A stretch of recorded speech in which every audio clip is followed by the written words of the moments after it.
Hi, my name is Brady. I also go by Teliot in the Speedrun community, or Oit if you play League of Legends on the NA server.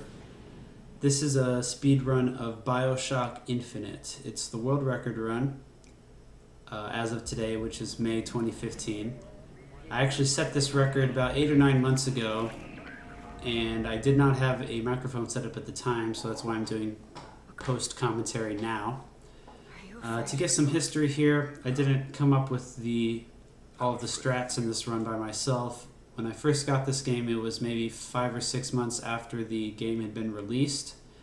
At that time, the record was, I believe, 2:13:46, held by a guy named Para. He was the first to really make a well-designed speedrun of this. After that, I got really into practicing, and I found 5 or 6 new strats to put into the run. They were all pretty small though, maybe 10-15 seconds each, but that allowed me to shave about 2.5 minutes off the record and get the record for myself. Since then, the record has been passed back and forth between me and another runner named Fearful Ferret, maybe 6 or 7 times. Actually, twice I beat his record 4 or 5 hours after he had said it by 2 seconds. I did that twice. I thought that was pretty funny. I don't think he thought it was that funny, but I liked it. So we traded back and forth a few times. Then what happened was a major new skip was found called the comms.gate skip, which will be coming up in, I think, about an hour 20, if I remember correctly. I'll point that out when we get to it. Well, you can't really miss it. It's a very large skip, and that takes off about 12 to 15 minutes.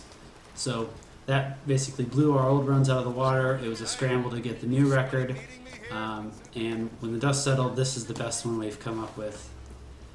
I don't think that the reason this run has lasted 9 months is because nobody else can beat it. I know for a fact that at the very least Ferret, and I think actually a half dozen other people could easily beat this, but in order to do that, they would have to do a bit of grinding, and we'll see why about half an hour in when we get to an item called the Hill Runner's Hat.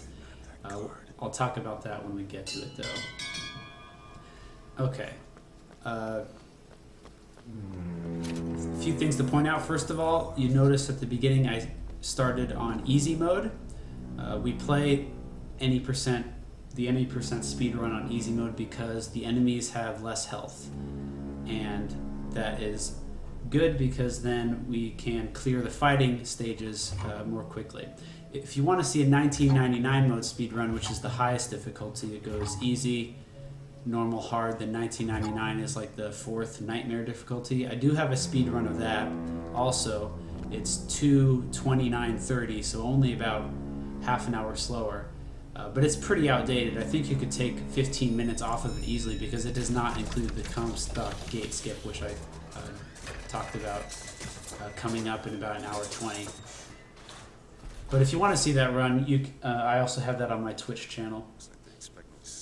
I think that's an easy world record for somebody to claim because I did it pretty well, but it could easily be improved, and if you add in the gate skip, that's an easy 10-15 minutes taken off. So the other thing we should mention here is my graphics settings. This is played on PC, and it's played on basically low settings. The reason being is that there are a lot of loading screens in this game, and if you have your settings too high, it adds. If you have your settings on, it depends on your computer, but on my computer, if the settings are at ultra, that adds about a minute 30 to the end game time, and you don't want that in a speed run. So these are on, surprisingly, this is low settings. It actually looks almost the same as ultra, which is strange. And the fact that it's PC is very important because the other options for this game are Xbox or PS4, or is it PS3? I don't remember. But both of those are at least 20 minutes slower because the loading screens are abysmal. They take so long to load, and also you can't quick change your vigors. So PC is by far the fastest to run. Okay, let's talk about the actual speedrun now. Bioshock Infinite, as a game, I guess you could say technically it's a first-person shooter game. I don't really think of it like that. It's really more of a detective game. You are just dropped into this scenario where you are in this boat. We just saw that in the opening cutscene. You're dropped into this boat with the two Lutece twins. You don't know who they are. You don't know who you are. You don't know what you're doing there. They drop you off this lighthouse and send you to this new city, Columbia. And the goal of the game is really not to like shoot and kill people. It's to figure out what is happening in this world. What is Columbia? What are the people? What kind of people live here? And I mention that because in the speedrun we basically shit all over all of that concept. They did a really good job of allowing you to discover what the setting of this game is on your own rather than having it told to you through dialogue or cutscenes.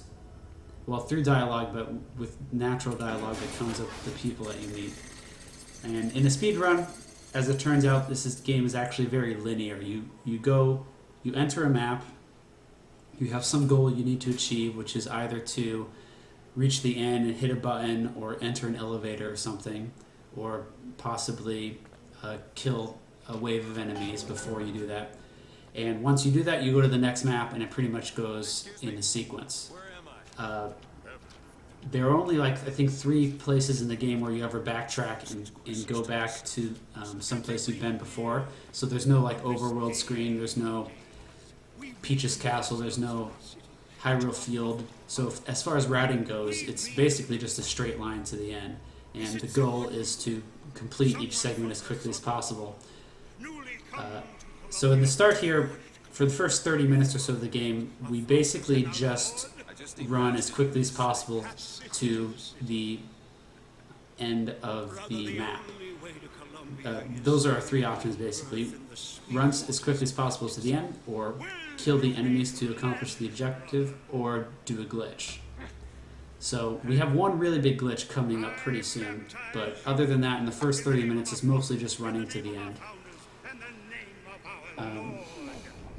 This priest, by the way, will show up later in the game. And I think he also has dialogue from the original Bioshock game, which I've never played, but I hear is also really good. So, since the speedrun basically shits on all of the detective aspect of this game of finding out what the world is about, I will explain some of it. A bit of a controversial cutscene here. You get drowned by the priest, and then you open the door to see New York in the future being bombarded by Columbia. And it's a bit of a question whether this vision comes from Comstock, or it comes from Elizabeth, or it comes from you, Booker. It doesn't really fit into the lore of the game that much. Okay. We have coming up here the first skip, the absolute hardest one in the game. Well, at least for me. I don't know why, but I can never get this stupid jump. There's an invisible behind these doors. There's an invisible wall, and you can jump around the wall if you angle your jump to the right and then turn towards the left. But I can never do it. I actually don't remember if I get it in this run or not because I haven't actually watched the run in a while. So jump around. I missed it. So can I make it on the second try? Nope. Yeah. So I fucked it up twice. If you do it correctly, you save 11 seconds there, because you don't have to wait for the animation of the building to completely land. So here's actually my favorite area of the game, at least it was when I first played through it casually. There are a bunch of shops, there are a bunch of people you can meet. They don't want to kill you yet, so you can actually talk and interact with them and learn their backstories. Yep, since the speedrun, we just skip all that. Run to the end, trigger the parade cutscene, which we have to wait for now.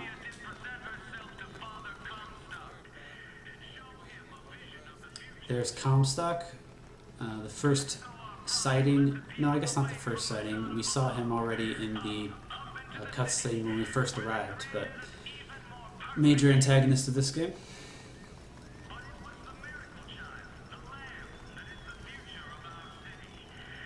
After we cross this bridge, you will perform the first major skip of this game, which is also the second most time-saving and by far the easiest.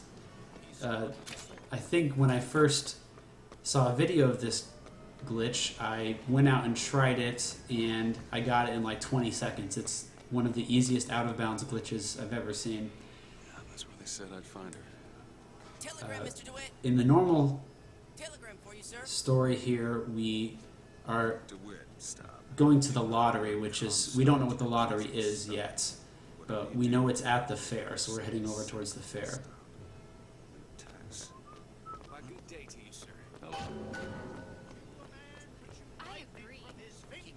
So we're skipping everything we can do at the fair. There are a bunch of fun mini games to play. They don't actually award you anything. You get like $20, but that's nothing in this game, so no reason to do any of that. Here's our first vigor, possession. Actually, we're not going to get possession. We're just going to jump straight over, go out of bounds, clip behind the locked gate, jump into the abyss, and load into the next area, and now we're at this road. So that out of bounds skipped getting possession, which is about a 20-minute cutscene, or not 20-minute cutscene, 20-second cutscene. It skips activating the automaton, which is guarding the gate. You can see we're losing time here. It's because I messed up the jump on the bridge. It skips the cutscene with the Lutessas, where they are flipping coins, and you can see that they flipped this coin 120 some times. It skips the lottery, which is a long cutscene also. It skips fighting all the people at the lottery. It skips running out of the lottery and through that road that we clipped into. So we skipped a whole bunch of stuff there, like 8 or 10 minutes. We also skipped getting the skyhook, and we skipped getting vigors, which is a problem. Skyhooks, turns out, is not a problem. You just get that for free. Vigors, also not a problem, because there's a free one to get right here. There's Steve the Workman. He's the first enemy we ever kill in the game.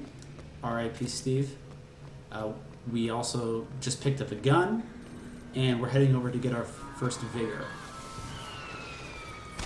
So if you pick up the salt, not only does it skip the cutscene, which normally plays when you pick up a new salt, where it shows the transformation of your hand, but it also skips the whole cutscene of getting vigors in the first place. So here's an example of just running past all the enemies to the end. I'm trying as hard as possible here to just run in perfectly straight lines. If you strafe, then you lose some time because you're running diagonally then, and that slows down your... It doesn't slow down your movement, but since you're not running in a straight line, it takes longer to get to where you want to go. It's a small thing, but since for the first 30 minutes you don't have much else to think about, you want to try to run in straight lines here. I used to lose about 30 seconds in that time period for no reason. So the item I just picked up is called an infusion. It's just an upgrade, gives you more mana, health, or shields. In this run, we always get more mana which mana is salts, because we have no use. Since we're on easy mode, we have no use for shields or health. Actually, in 1999 mode, I also just get salts and nothing else, because you want to kill things as quickly as possible, and the vigors will help you do that. Okay, so we're now getting to the first enemy where we actually have to, try to kill him, which is a crow. The crows can be kind of aggravating because they teleport around, and they can do that at random,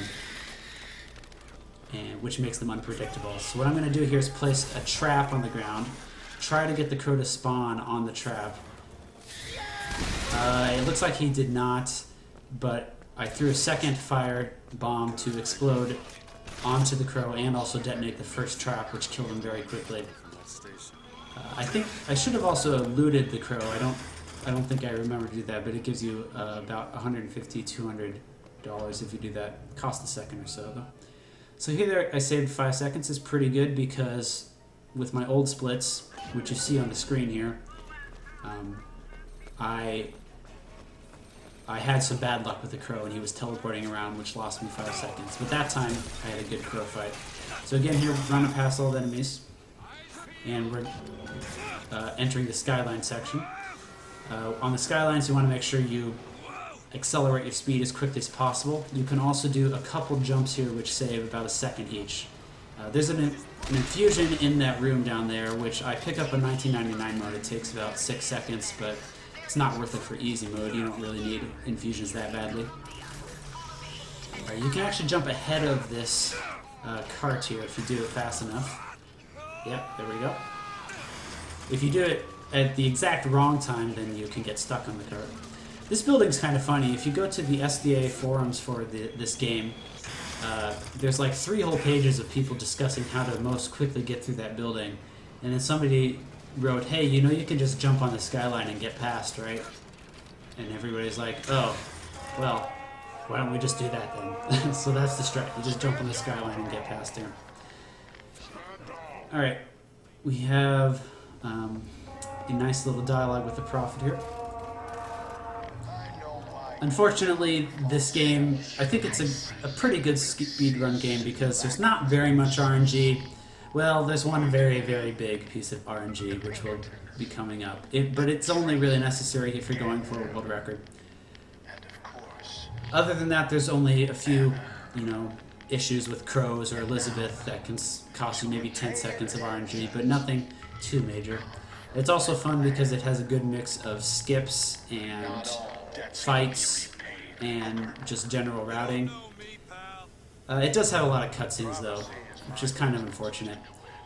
A lot of them, maybe like half of them, are in the first 30 minutes, so if you kind of just zone out through that part, then you can just enjoy 30 minutes through the end, and it's pretty fun.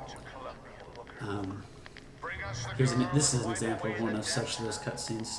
This will end in blood, Lloyd. Then again, it always does with you, doesn't it? It always ends in blood. You've come to lead my Lambus. You saw there that Booker's nose was bleeding. That is an important plot point that comes up later. Back to the sorrow from which you came.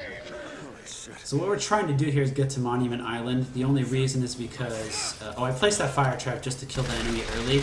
I actually placed it a bit too close and he respawned, but it's very small. I think that fight was actually pretty bad. It cost about 3 seconds. Take this thing to Monument Island. But in the first 30 minutes, you can never really lose more than like 5 seconds at a time. It's not all that much happens from a speedrunning perspective. I'm just a prophet. So I don't have We're about to enter Monument Island now. The only reason we're going there is because the Lutece twins told us to go there. We really have no idea what's going on. We're supposed to be clearing the debt, whatever that means.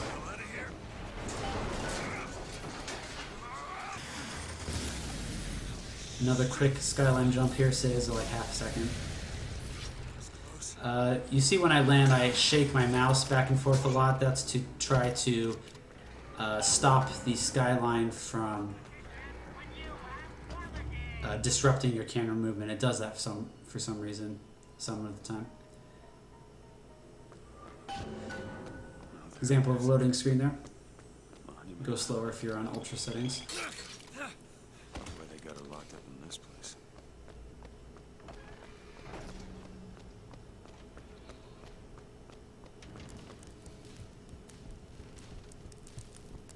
So there are a bunch of side rooms here I'm just running past that give you information about what this tower is and when it was established. Trying to pick up the infusion, kind of failing. You see, if you go to the side rooms and you explore the lore of the game, you can understand that this is not just a tower, it's also a siphon. A siphon of what? They don't explain that well.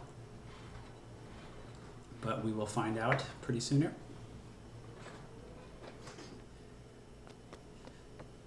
So we skipped that first cutscene with Elizabeth. You can skip 2 of them, and 2 of them you can't skip. I don't know why, but here's the first one you can't skip.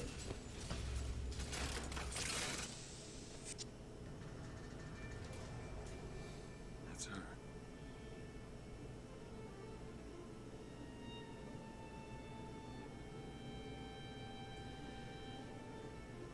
You can see that Elizabeth's pinky is missing.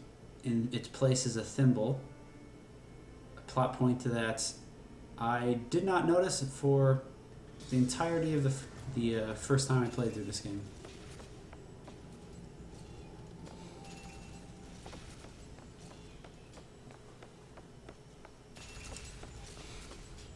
Okay, the next cutscene. This one's pretty interesting.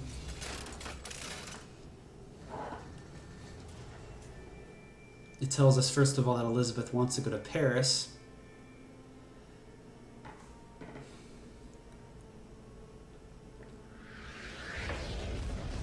And also that she has superpowers. We see a tear. If you look at the movie sign, it says Les Revanches du Jedi. Interesting kind of Easter egg there.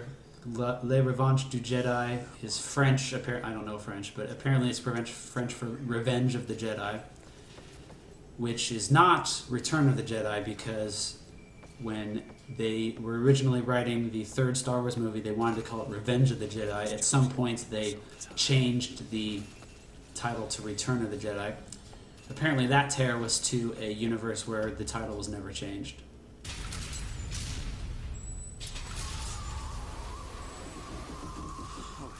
Oh, I don't think I mentioned it, but if it's not obvious, Columbia is a flying city. It's in the sky.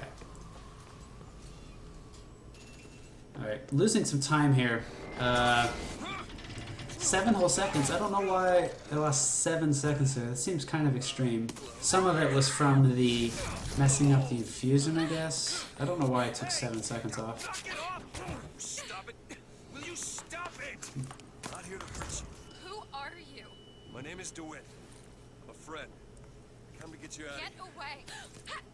The principles of quantum mechanics. Elizabeth is a very scientifically minded woman. He's coming. You've got to go. In this universe, quantum mechanics was invented by the Lutece twins, I think, here. Get you out of here. rather No way than out, trust me. Bohr and Schrödinger and You're Einstein. too impatient. That's enough. What about this? What about it? Indirect. This is the way out, isn't it? Where are you? Give it to me.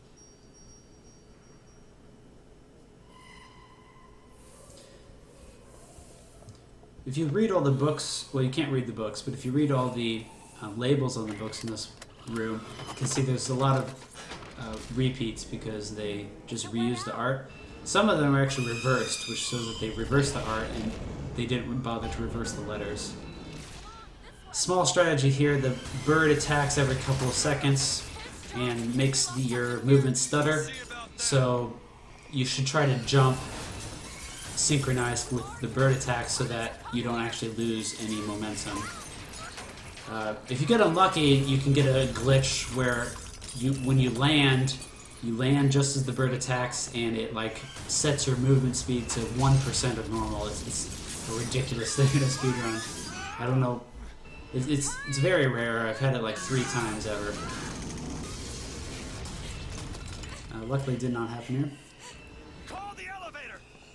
What? The hell is this? Here I used to jump up and down on the bench just to have fun while we're waiting for the bird to show up.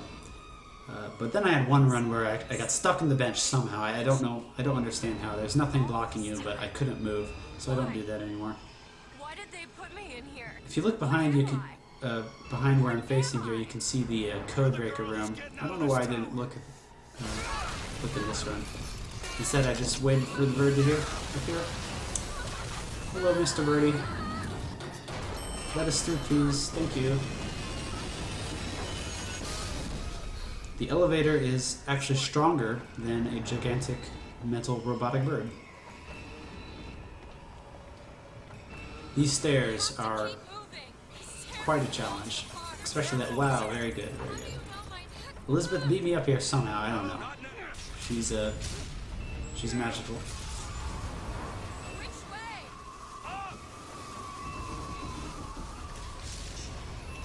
Up we go. You can actually do a very cool out of bounds here where you skip the loading trigger at the top of this monument. So, which I'm going to hit right here. You can actually skip that trigger, and if you do, you can actually jump down to the skyline right here, which is pretty sweet. Unfortunately, you can't actually grab onto the skyline because it's not active. It's really unfortunate because it would be awesome to skip this cutscene or just to be able to roam around the city freely, but not how the game's actually set up, unfortunately. So there's Monument Tower, just destroyed by the bird. Bird couldn't defeat the elevator, but can take down the whole tower.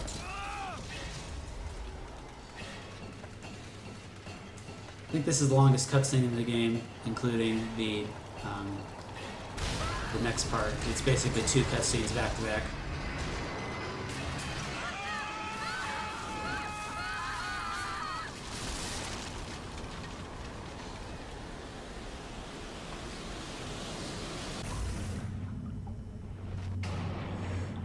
If you watch the bird's eye here, something interesting happens.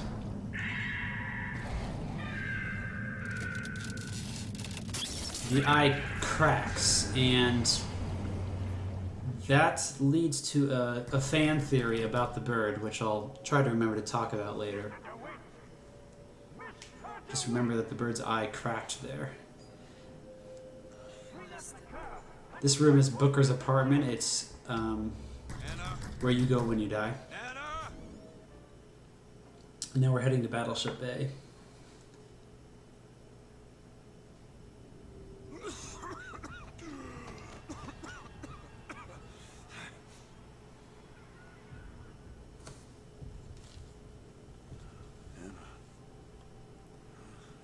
No, it's me, Elizabeth. You all right? Where am I? Back in the land of the living. Here, let me. I'll be fine. You almost drowned. You need to. I said I'm fine. Just give me a minute. Do you hear that? It's music. This area I find kind of funny and somewhat stupid because I won't be long. I won't be long. a man, a woman, and a gigantic robotic flying bird have just crashed into the beach here, which you think would be something maybe out of the ordinary, but not to the citizens of Columbia. They don't really give a shit. They're just enjoying their day at the beach. Oh, hello, Mr. Passed Out Man on the beach. Nice to meet you. I feel like there's got to be some skip here. I've spent hours looking for one to skip this dancing scene and get up to the upper level of the bay quicker. I haven't been able to find it. If you turn cheats on, you can jump up there. There's nothing stopping you, but I can't find any way to actually climb up fast enough. This is a well-known cutscene from this game when Elizabeth asked to dance. I actually don't like it that much because the actors in the background are very clearly just clones of each other. I don't know if this is a triplet dancing activity or what, but I feel like they could have easily just not had all of the NPCs look exactly the same since they have a bunch of other models, but whatever.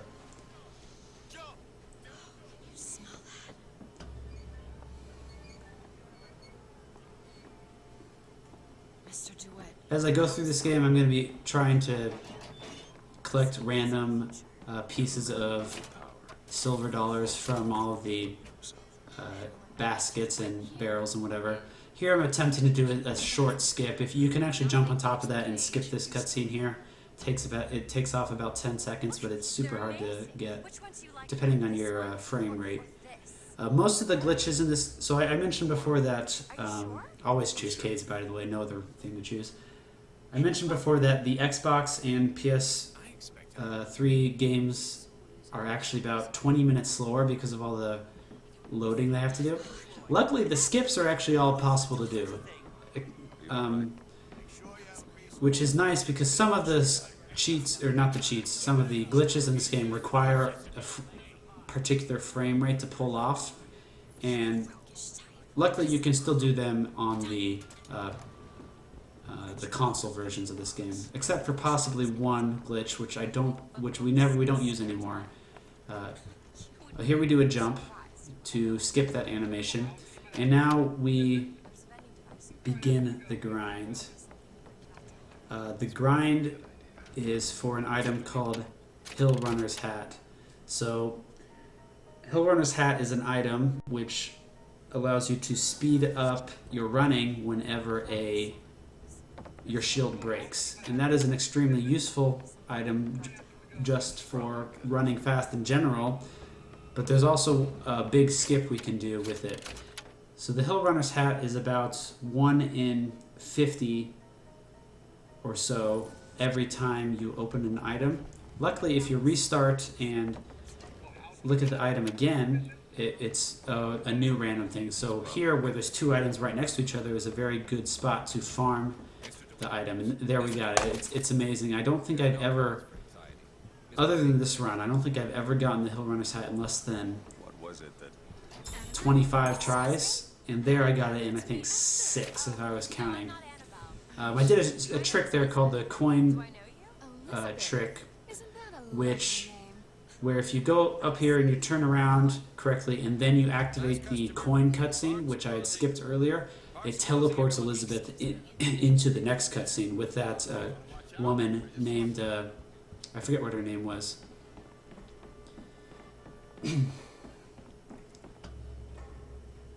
Okay, you can see there we're 20 seconds ahead. So that 20 seconds is extremely good because In a bit of a rush, pal. there's really no other spots to gain time except for getting lucky with the Hill Runner's hat. Stay where you are. What are you doing? Get the girl! Alright, here's kind of the first fight of the game. There's 4 or 5 enemies to kill. You just want to do it as quickly as possible and push Elizabeth through the gate to activate the next cutscene faster. That fight is...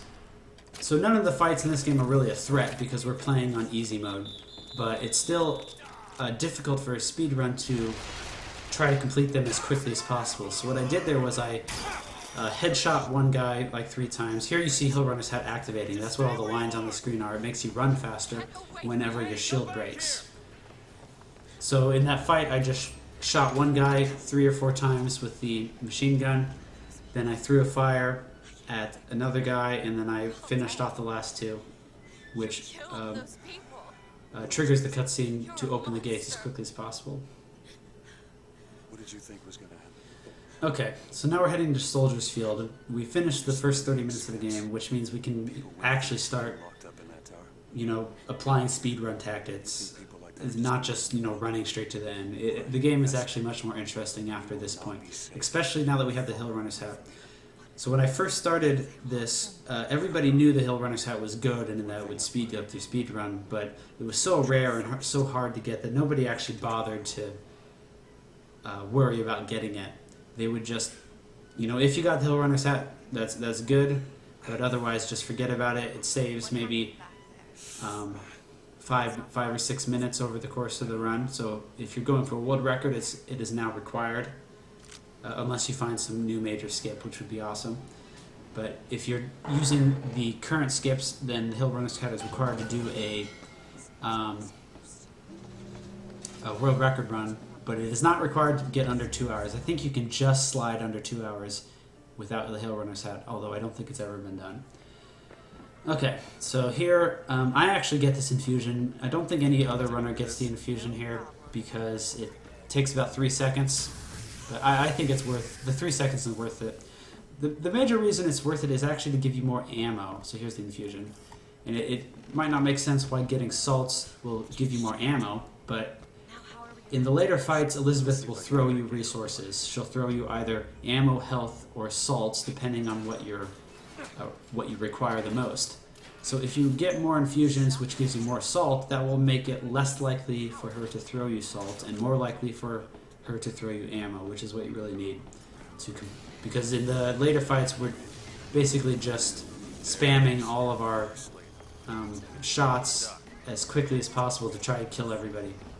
And you run out of ammo fast when you do that. Okay, you don't want to accidentally shoot anybody here, or it makes everybody aggressive and hostile towards you, and then you can't pull the lever. Alright, now we're heading over to...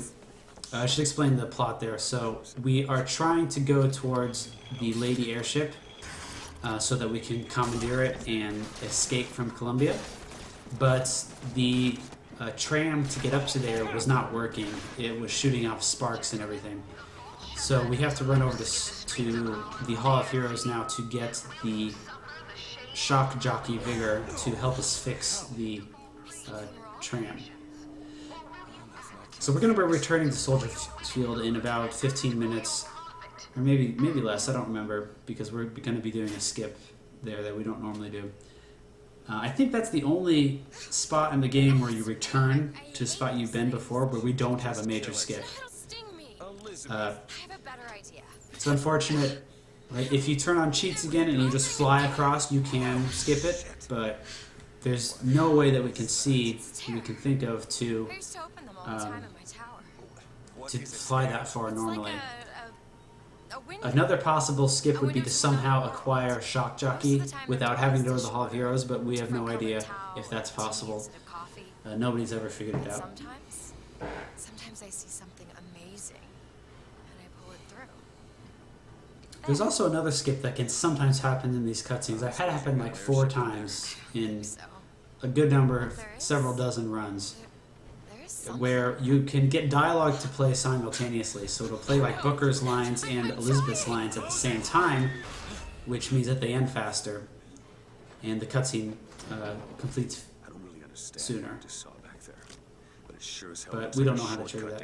Alright, here's the first kind of real fight, where we really choreograph the best way to kill everybody quickly. So we got the shotgun out here, and our Devil's Kiss, the Fire Vigor. We got boom, quadra kill that guy, kill this guy, and by killing the enemies in that order, it makes the next 4 spawn here, so I can shoot them all in one shot. It actually took me 2. Fire a Devil's Kiss, because it's longer range to kill that guy. I planted one on the ground because it's going to kill one guy who's currently in the balcony, but he'll jump down and land on that. And he jumped down, and he just landed on it, so that killed all the enemies very quickly, which allows me to hit the lever. If you don't kill all the enemies, then you can't click the lever, except for that turret for whatever reason. You don't actually have to kill him. So I've picked up my second Vigor now, which is Crow something. I don't remember what it's called. It's the Crow Vigor. It's not useful very much, except for one point in the run I use it to help with the handyman. But you don't actually really need that one.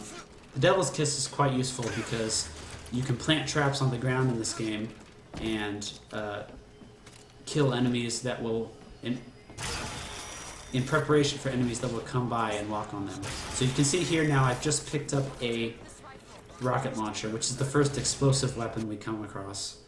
It's extremely useful for 2 reasons. First of all is that it allows me to activate Hill Runner's Hat at will, which you can see I'm doing right now. That makes me run faster. But more importantly, it allows me to kill myself. There's going to be a lot of death skips in this run. And the first and most important is coming up quite quickly here. So you can see I've prepared myself to be 1 hit from death. And that will allow me to kill myself exactly when I want. I also planted a Devil's Kiss back there just to kill some enemies that are going to spawn.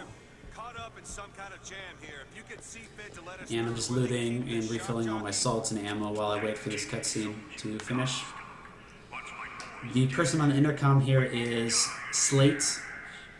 A very interesting character, somebody who knows who Booker is, when Booker himself, the player character, does not know who he is. So he's very interesting if you actually care about the story. Alright, so there's my Devil's Kiss. I was supposed to kill all of them with 1 shot, but I had to take 2. Get another infusion, get some more money. Up to $561 already. The money is useful for purchasing weapon upgrades and Vigor upgrades. Alright, here's the first death skip of the game, which is also the most important. And also a kind of difficult one because you don't want to go too far or too little. So I lined myself up with the tiles on the ground to jump through that door as I was dying. So the sequence there is you run forward, you jump and fire simultaneously so that as you die, your body falls through the door and you respawn on the other side. Normally what you're supposed to do there is go to the Battle at Wounded Knee exhibit, fight a bunch of enemies, go to the Box of Rebellion exhibit, fight a bunch of enemies, and then finally come back here. After I did the death skip, I ran backwards to trigger some enemies to get myself out of combat. So here's the health. All right, I got that first try. It's pretty awesome. That's the second death skip of the run, which requires hill runners have to perform, because it's the same idea where you run forward and kill yourself as you're jumping so that your body flies through the door and you respawn on the other side. But that one's quite difficult because you can only just barely jump the required distance if you also have the speed boost from Hill Runner's Hat. So you have to shoot yourself to trigger the Hill Runner's Hat, and then shoot yourself again to kill yourself as you're falling through the door. Alright, so people that have played the game know that this is Slate's, but we skipped all the interaction with him. Normally what you're supposed to do is go into the next room, which is a gigantic auditorium. I guess it's not an auditorium. I don't know what exactly it is. It's a balcony in a big room with a bunch of enemies. You're supposed to kill them, run past them, fight a patriot, collect shock jockey. No, not collect shock jockey. Try to collect shock jockey and find out that it's been stolen, and then go back, fight Slate's men, do a whole bunch of other stuff before you finally get shock jockey there. But we were able to skip all of that by death warping through the door and triggering the cutscene. So you can see my splits there, minus 3 minutes 31 seconds. That is not a mistake. That's an accurate skip, because in my old splits I did not collect Hill Runner's Hat. So Hill Runner's Hat, it's gonna save me another minute or two throughout the run because of just running faster, but that skip that I did saved over 3 minutes, which is why this is the world record run. Okay, so now we're returning to the elevator, not the elevator, the tram or trolley or whatever you want to call it, the gondola, yeah, they call it the gondola, to activate it with shock jockey. So I can run past all these enemies. I'm going to jump down here. If you're playing on 1999... Oh, I got kind of low, so I don't want to die. If you're playing on 1999 mode, you can just stay at the top and wait for the skylines to activate and skip all those enemies. But here I played a little risky because we're on easy mode. I actually almost died on easy mode, which is kind of embarrassing if you're not doing a skip. But I was able to save myself by stunning the enemies. Again, stunning the enemies there. Trying to pick up some sliver of health here. The way health works in this game is very strange. You can't die unless you're already at 0 health. So, we're not exactly sure how it works. You can just run through these doors there, by the way. But I'm currently at 0 health, which means I can die. Otherwise, you can't actually die. It puts you into an invulnerability state for a few seconds.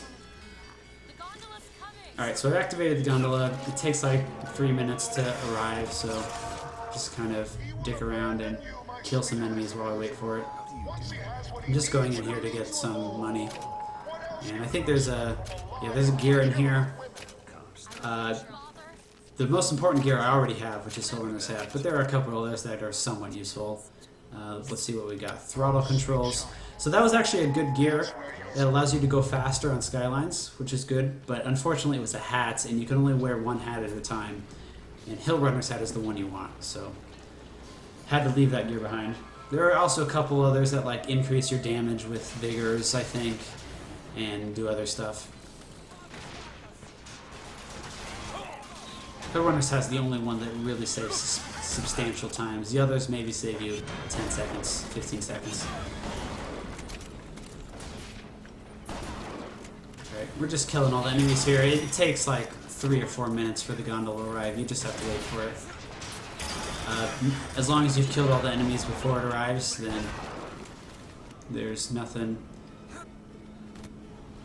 that will lose you any time.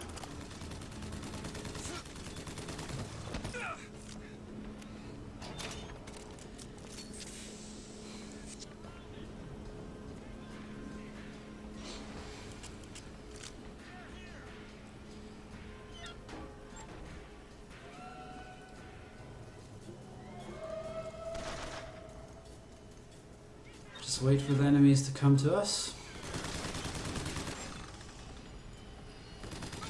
Boom! Yeah, they die really fast in easy mode.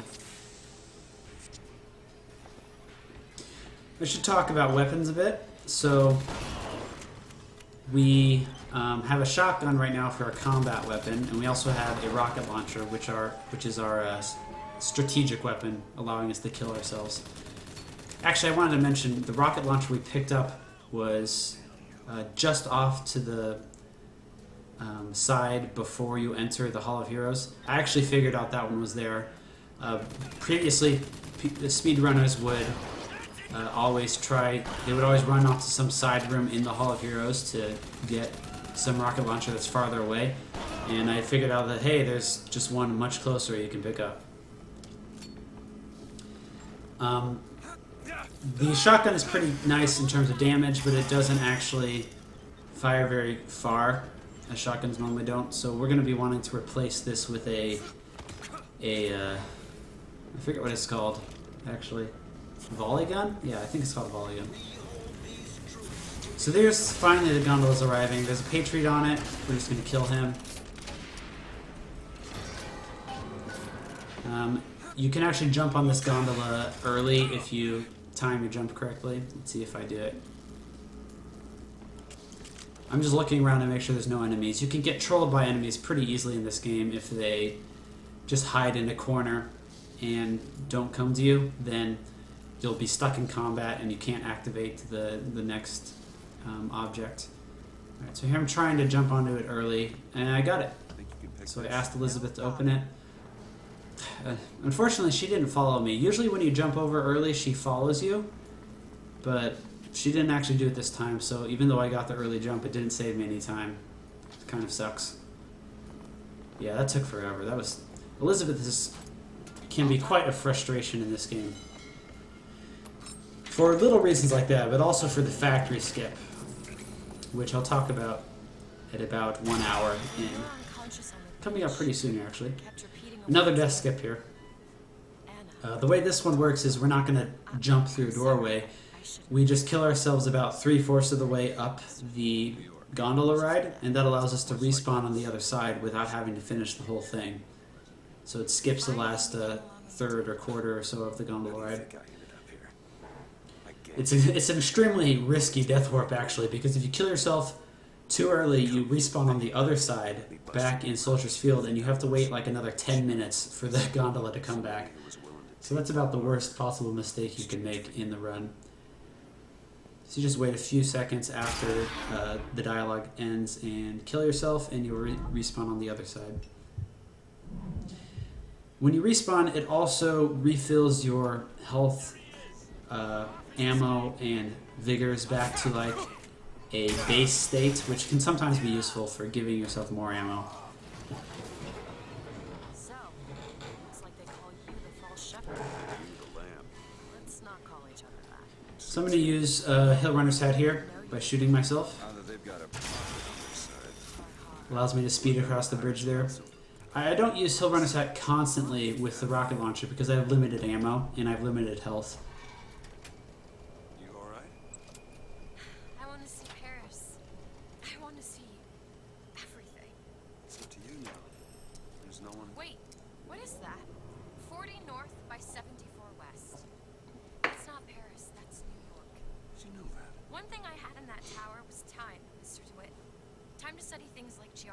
I owed money. And there's a fellow. He offered to wipe away my debt in exchange for you. Come on. Talk to Elizabeth. Everything's Skill. gonna be okay. Will you just turn around and talk? She's got a wrench. She's got a... he never listens.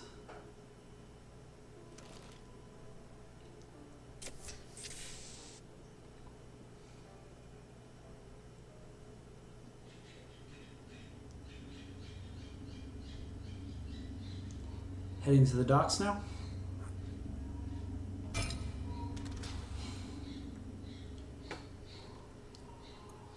So this is the period of the game where you have heavy interactions with the Vox. So the Vox are the underclass, mostly black and Irish people which live in Colombia, and they do all of the actual work. But they're also treated very poorly, and they're not paid hardly at all. So they have formed a rebellion.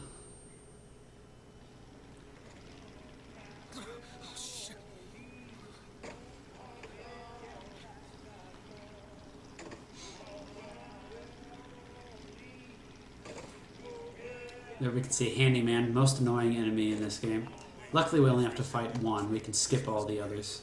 So you're this false shepherd we've been hearing so much There's about. Daisy. Caused a mess of trouble. Does she have a last name? I think she does. Fitzroy. Daisy. Yeah, Fitzroy. Nothing but. I got no quarrel with you or your Vox Populi. He's the leader of This the is Vox. my airship you're hanging me out of, and I got perilous need of it. Really? Because it sure looked like old Comstock's airship to me. Listen, I ain't looking for a fight. There's already a fight to win. Only question is, which side you on? Comstock is the god of the white man, the rich man, the pitiless man. But if you believe in common folk, then join the Vox. If you believe in the righteous folk, then join the Vox. My ship. And the Vox shall give her to you. First, you must help the Vox. Down in Fayetteville, there's a gunsmith who can supply weapons to our cause. Get our guns from him, and you shall have your ship back. Alright. Our next goal is to go to Chenlin the gunsmith. Lost about 7 seconds there, mostly because of that that mess with Elizabeth not jumping onto the gondola early, like she should have. Cute little skip here, you can jump around these pipes instead of having to run around. Cannot become a lion, and why would you want to? Who wants all those responsibilities and worry? You do your job, eat your food, you go to sleep. Simplicity. Get out of here, snipe. You want to know what we do to pretty little stowaways? Or maybe you don't. Alright, here we chase Elizabeth a bit. I'm going to be using Hillrunner's Hat to run past this first obstacle. There you go. Normally that crate blocks you, but if you use Hillrunner's Hat you can actually run past it and cause Elizabeth to teleport forward, saving a couple seconds. Can't skip these next obstacles. At least we haven't found any way. So you just have to run through them. Away from me! Just hold up for a minute. I'm not angry with you. So I could be using Hillrunner's Hat to speed me up here, but I'm trying to manage my ammo and health. Stay back! I'm going to be doing another death skip, but there's 2 fights until then, so I don't want to be losing my health just yet. Or actually, I guess I am. Alright, here. We've got a bunch of enemies to kill. Run down, shoot these guys as quickly as possible. Kill these guys as they're jumping down, allows you to get a double hit. We want to run in here, get the infusion. Also refill our health. And that allows the enemies outside to group up, hopefully. They didn't really group up all that well. Oh, those 2 did. We got 2 in one shot. Alright, so now we've got enemies approaching on the barge. I want to jump over there as quickly as possible, so I'm going to jump onto the skyline to do that. This enemy is very, very important. We need his weapon. He has a volley gun. We want that weapon for sure, so we have to make sure he does not fall off of the barge. Wow, I actually died here. I don't remember that. So it looks like I ran out of ammo and the turret killed me, which is pretty terrible. This is a very, very bad fight. But as long as the volley gun did not fall off of the airship, it's not awful. So there's the volley gun. Excellent. So that makes it a bad fight, but not disastrous. So the volley gun is an explosive weapon, which means we can use it to trigger Hillrunner's Hat and to kill ourselves. But it's also just a very good weapon. It does, I think, the highest damage per second of any weapon. It also has pretty good ammo and can shoot pretty far, and it's AoE. So it's good for all of those reasons. The disadvantage is that it's kind of lobs the shots a bit, so it's hard to fire accurately at long distance, but it's not that hard. It's just by far the best weapon in the game. It also has the fastest reload time and carries a pretty large amount of ammo, so we're going to be using this as our primary weapon for the rest of the game. We're also going to upgrade it once or twice because of how useful it is. You can get us out of here. Yes, I just need to supply enough weapons to arm an entire uprising. And where will we get these weapons? From one of our many friends and allies? A gunsmith in Finkton should be a walk in the park. What do you say, partners? You're a liar, Mr. DeWitt. And a thug. But you're also my only means of reaching Paris.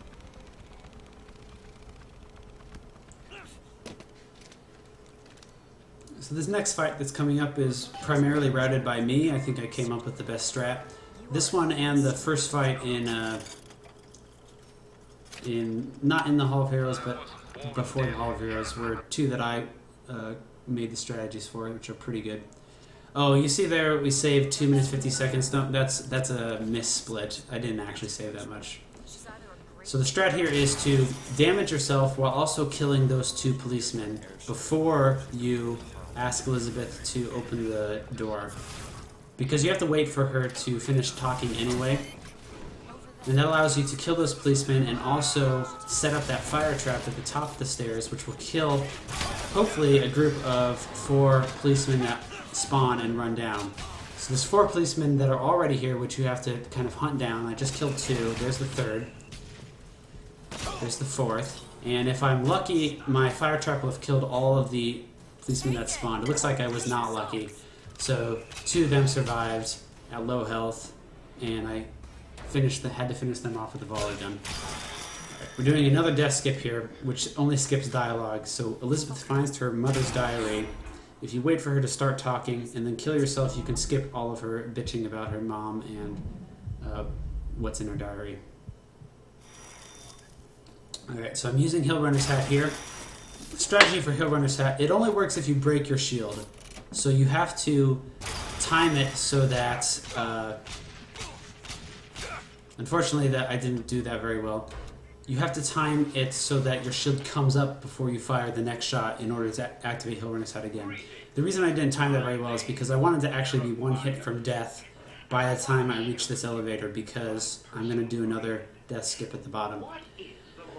Okay, so coming up is the factory skip, which is actually the most important skip of the game in terms of the amount of time you save. It was found by a guy named Anzura. It's kind of interesting. He found like 25 minutes worth of skips in this game, and I don't think he ever even did a run. All he did was find skips. So, good. A lot of thanks to him for finding all these. He also found the death skips in Hall of Heroes, which saves like another 5 minutes. So the factory skip is... Why did I pause there? That sucks. I must have accidentally hit a button. Factory skip, it used to be, and still is, very frustrating because it's an out-of-bounds skip. It's the... In order to get out of bounds, you have to get very high up on the map, and the main method we have for doing that is to manipulate Elizabeth into a certain position on the roof, and then jump on top of her head, and then jump onto a platform where we then have to jump onto another platform to escape from the Plaza of Zeal, which is where we're going. The big golden statue is Fink, by the way. If you have a Hill Runner's Hat, you don't have to do that complicated setup. You can do a much easier one, which is what I'm going to be doing. So we're not going to be using the original strategy that Anzura found. We're going to be using a modified one. The reason I wanted to get myself very low is because we need to manipulate the enemies in this area to not aggro us. And you can do that in a number of different ways. You can do it by like entering and exiting the gun shop, but the fastest way is one found by a guy named System of a Down 77. It's just kill yourself in this corner of the elevator. If you do, then you respawn, you skip that scene with Fink's assistant, skip opening the doors, and you're already in the Plaza of Zeal. I got the bad spawn, but it's not that bad. I have to run over to the other side of the factory now, or the other side of the plaza where the factory is. The guns aggro you, but the policemen don't. So you jump up to this hook, trigger the Hill Runner's hat, and jump over to this roof and spam jump. It didn't work that time. If you spam jump and jump as soon as you arrive, then you will actually fly up into the air. I failed it twice. That time it worked, and you will fly up into the air, and you go out of bounds on top of the roof. I'm taking it slow here because if you fall off, you have to redo all that part. Climbing above the factory and jumping through, and there's the factory skip complete. So with the policeman did aggro me because I was firing a weapon. With the normal strat, you don't actually want to aggro them because then Elizabeth will be cowering in fear and you can't use her to get on top of the roof. That's a funny death skip actually, because we used to jump on top of the skyline and then you can actually just jump over the gate, which is pretty funny. For some reason they patched that out in one of their patches. I don't know if it was intentional because they literally didn't patch out any of the other skips we use in this whole run, but they patched out that one tiny skip. As it turns out, you can just death skip through the gates, and it's actually faster. So we should have been doing that in the first place. Which is very useful because otherwise, if you did the factory skip, that area is impassable if you can't get through the gate. The enemies don't spawn correctly, and you just can't do anything. But since you can just death skip through the gate, it works fine. So the factory skip, it skips quite a lot. It skips talking to Chen Lin, the gunsmith. No, it's first skips going into the gun store, and then finding Chen Lin's wife, and then going to the basement, and then going to a different universe through one of Elizabeth's tears, and then a whole bunch of, I don't even remember all the stuff that happens. You go to a different universe where Chen Lin has been captured and tortured. Then you go to another universe where he's not captured and tortured, but where he supplied guns to the Vox, and Booker was killed, and the Vox had a rebellion. I think that's the one we're in now. We're technically in another universe. It skips a whole bunch of visiting the Vox underworld. It skips visiting the nightclub held by Fink. It skips getting a bunch of the charge vigor. I can't even remember all the stuff it skips, but it's about 15 minutes worth in a speed run. That's right. Listen, I got you your guns. I'm here for my airship. So as a result, we are now enemies with Fitzroy. Well, actually, now we're friends with Fitzroy, and now we're enemies with Fitzroy. Okay. So now she hates us, and we only met her about 3 minutes ago, so it's impressive the amount of emotions that are changing. Alright, so if we're lucky, these guys out of the elevator will all spawn together. Actually, it's more lucky if they spawn in the back, but that's not too bad. I want to run over, open the doors. I don't want to pick up that vigor, or else it will play a long cutscene. Seems easy enough. So I tell her to unlock the door, collect about $1,000 worth of shit from Fink's office. And now we're entering the Daisy Fitzroy fight. I'm going to prepare by placing fire traps in areas where I know enemies will spawn so that they will die quicker. I'm also going to pick up that chain gun, or crank gun, ditching the rocket launcher because this crank gun is useful for killing the handyman, which spawns during this fight. Alright, so I've prepared about like 5 different fire traps. I'm going to switch to Bunky Bronco, get it on the skyline so I can jump to this barge early, use Bunky Bronco to kill the firemen early, and then jump back. Now I'm going to wait here for enemies to spawn. Some of them will be killed by my fire traps, and some of them I'll have to shoot down manually. I'm going to save the salt activation from Elizabeth for when the handyman arrives. Alright, there he is. You just saw my fire traps killed enemies. Here's the only spot in the game I use Crow. It's the stun the handyman and burst him down with the crank gun. I saved the salt activation there because it makes you invulnerable to damage, and also you can override your reload animation. And everybody died. That was a very, very good Daisy fight because all of my fire traps worked exactly as intended. They killed all the enemies as they spawned. There was actually like 5 or 6 enemies you didn't see that spawned off screen that just died to my fire traps. Usually at least one of them escapes and you have to kind of run around and kill him, which is annoying.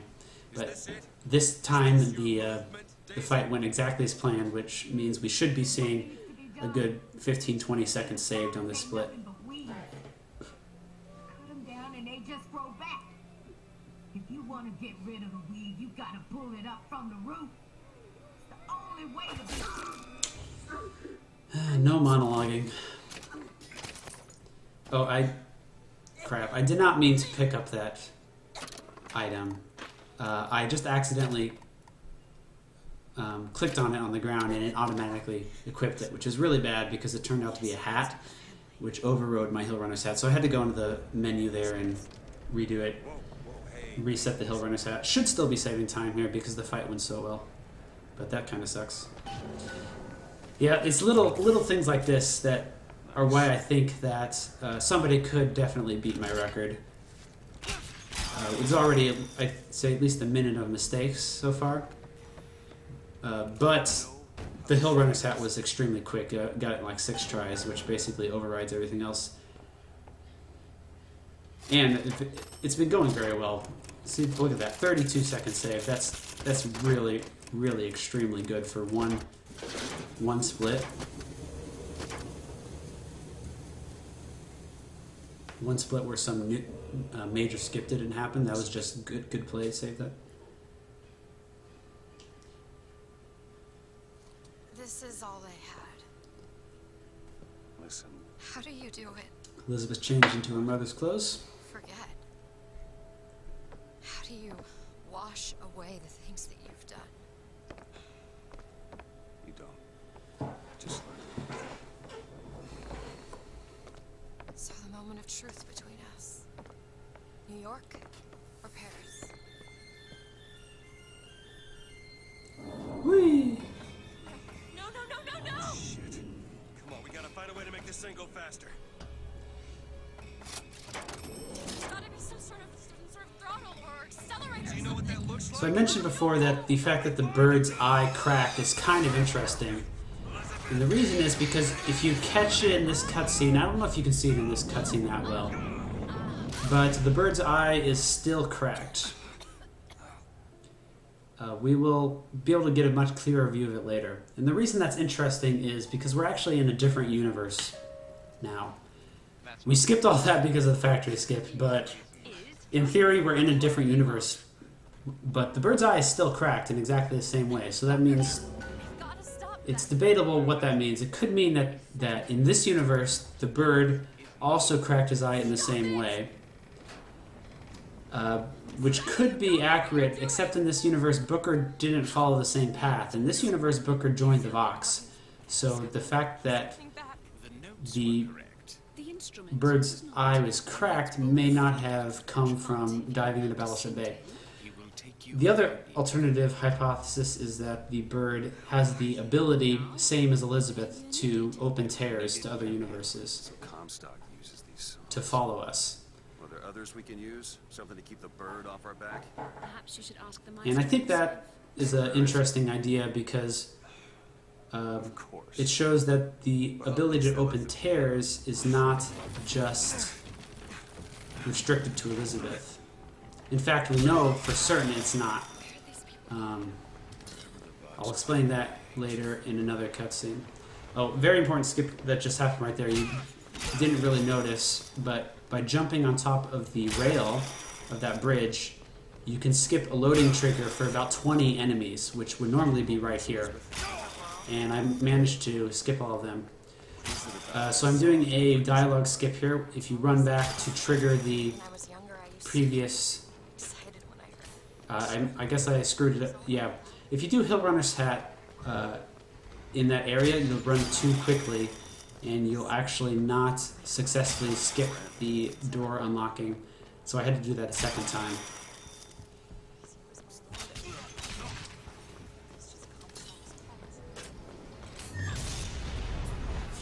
Alright, preparing for the enemies that come on this gondola. Do you? I saw something once when I first got here. It was New York, larger than any New York. I'm looking for ammo here, really, more than anything else. Hopefully, Elizabeth will throw me ammo in the fight, but if she doesn't, I need as much ammo as I can get. Which is also why I'm switching to using a lot of vigors here. Okay, she threw me ammo. Excellent. On easy mode, it refills you to basically full. Elizabeth, a little help. Let's kill all those enemies. Here you go.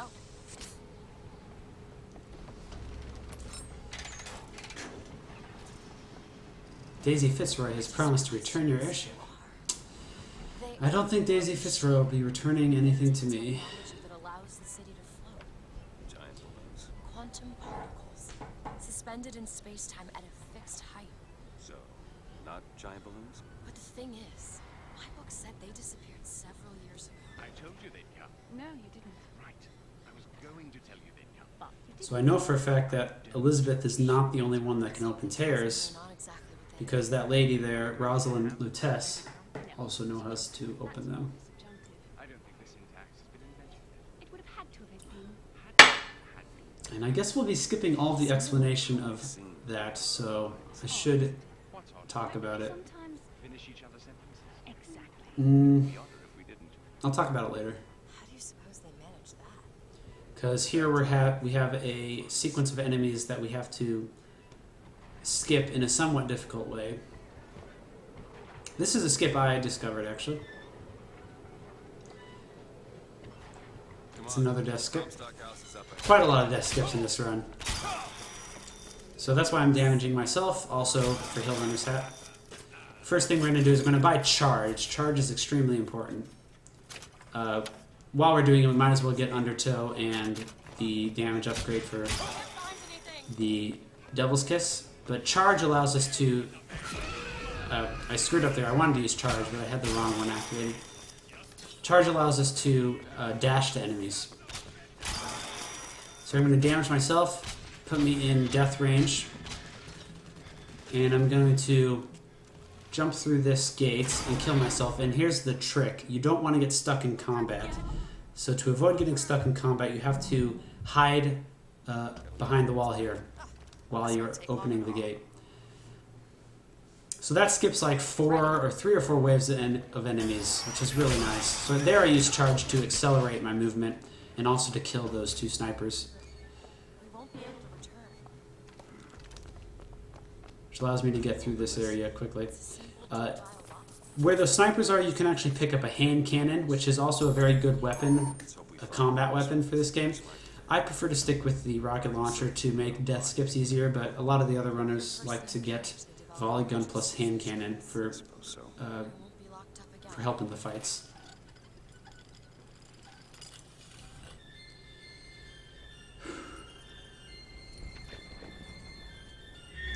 Okay, so now we're entering downtown Emporia. Unfortunately, my favorite skip of the run, which is one I discovered also, is no longer in the run because it's been supplanted by the Comstock Gate skip. If you want to do the downtown Emporia skip, you can look up videos in the SDA thread for Bioshock Infinite or on my Twitch channel. But we're going to be doing an alternative version of the same skip now.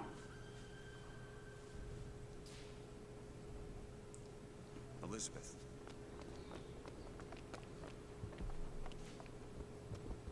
Elizabeth, you... Promise me. I will stop him. That is an oath you cannot keep. Promise me that if it comes to it, you will not let him take me back. So in downtown Emporia, there is waves of enemy. They come to you on barges, so you have to wait for the barges to arrive, and then you have to kill them, and then you have to kill a handyman that spawns. You have to do all this annoying stuff. We're going to try to skip all that. There's like 4 different ways to skip them. One of them, there's only one of them which allows you to skip the waves and also get out of combat, which is what we used to do, because you need to get out of combat in order to activate a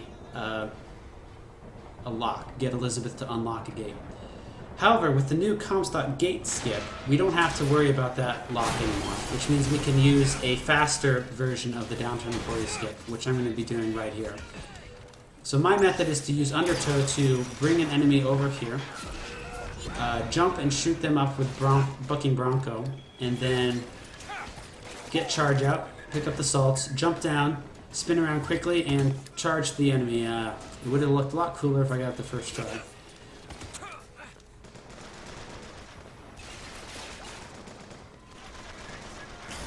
There it works, so I jumped over the gate. It's actually possible to jump over that gate just by jumping, but it's like really hard. I don't know, I can only get it in like 1 in 100 tries, so I use the setup with the enemy and charge.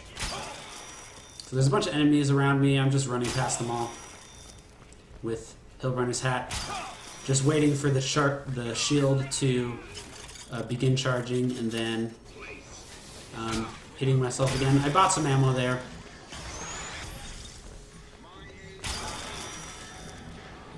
And I'm preparing myself for another death skip.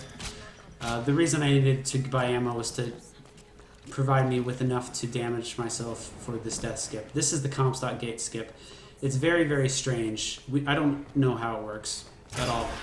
But the basic idea is that you set a spawn point on the other side of that gate, which I just did. You don't set your singular spawn point. You have like multiple spawn points. I don't know how it works, but there's like some default spawn point which you can set, which I have just done, and if you step onto the ground anywhere in that area, then it resets your spawn point, but if you hop along the railing, it doesn't. And if you jump off of the if you jump off in that specific spot, which I did, it sets you back to your default spawn point and not the normal spawn point, which is the second one. I have no idea how it works. Also, when you jump through the gate in Suicide, you have to jump angled to the left. I don't know. You have to jump at an angle. It doesn't make any sense, but that's the setup we found for the Comstock gate skip. It was found originally by a guy named Real Link, which was pretty amazing because we knew that there had to be some way to skip that gate. It seemed so easy. There had to be some way, we thought. We tried death skips. We tried going out of bounds. We couldn't find any way. And then eventually the guy, Real Link, he figured out that it was possible, which led people to try. He used a completely different method, though, where he went out of bounds in a different area, but eventually we figured out that consistent method that works. So here we can clearly see the bird's eye is cracked in exactly the same way. So that to me means it's the same bird who has managed to open tears and follow us into this new universe. Sorry. I never should have left.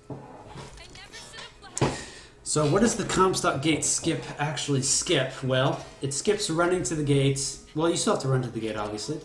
But normally what you do is you try to open the gate and it's locked. And you have to go get your Elizabeth's mother's fingerprints. So it skips running to the cemetery, running to her mother's grave, unlocking the grave, a long cutscene with Comstock at the grave, fighting Lady Comstock, fighting, and then running a cutscene with the Lutesses, running around the whole area, fighting Lady Comstock 3 times in total. It skips all of those. So we actually never see Lady Comstock in this run, which saves us about 11 minutes. Okay, so Elizabeth has been stolen. We're going to run really fast to find her. A very cute skip here. We're on the first floor now. We can jump straight to the 3rd floor using charge. If you go in this spot and charge up to the turret, you can skip the entire second. I actually don't. I'm pretty sure there is a second level. I haven't actually played through it in such a long time. I always just do the skip. So you skip a bunch of stuff, whatever it is. So here I'm just using Hill Runner's hat to run quickly. I'm not really doing a setting up for any more suicide, but you can see I'm running low on ammo.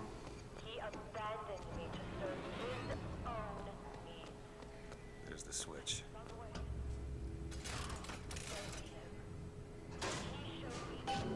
Should be able to head downstairs and get to Elizabeth now. No jump scare here.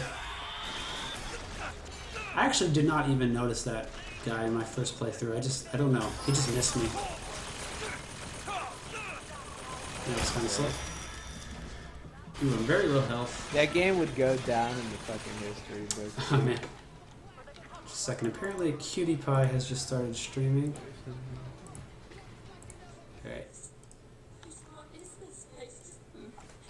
Alright. Sorry, Cutie Pie.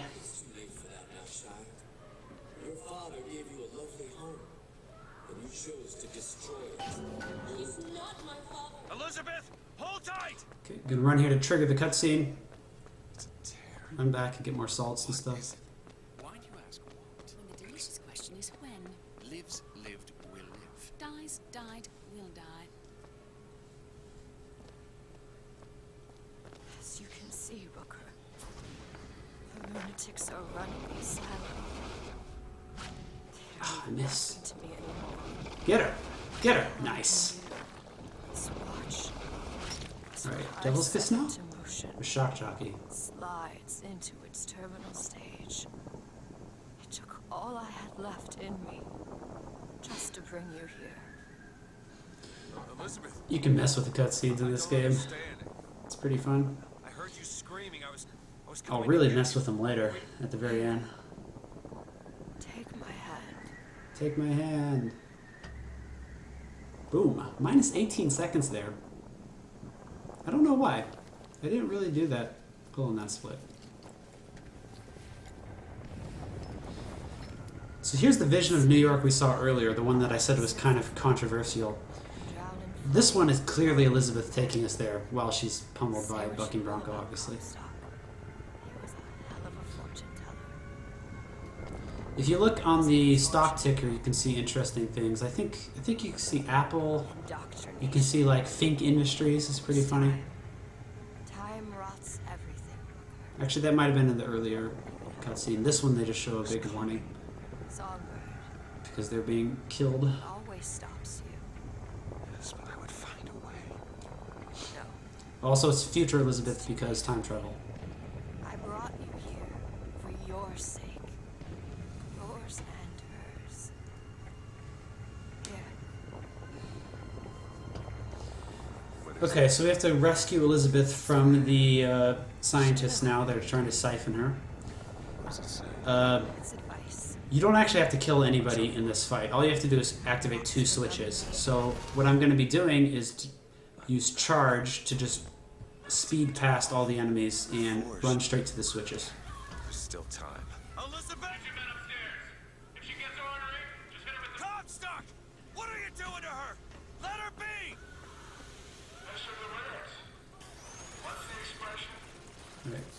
I'm gonna stun these guys just so I can run past them. I don't actually care about killing them. Here's the first switch.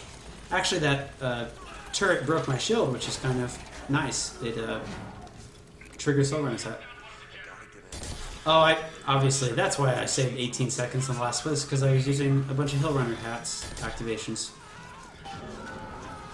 And in my old run, the splits you see, I did not have the Hill Runner set. So there are the 2 switches. All the enemies are still alive, but they can't damage you anymore. Actually, this guy sometimes can damage you, which is weird, but none of the others can damage you. You can just run past him. She is not your daughter! I'm trying the same trick here where you jump as the screen stutters. It doesn't actually work very well here for some reason. I don't know why. Elizabeth, I'll be right So here, oh, it really scared me. There was still a guy there. There's normally not a guy anymore, but I was really scared he was gonna like kill me in the cutscene or something, but he did not. Ready? Just do it.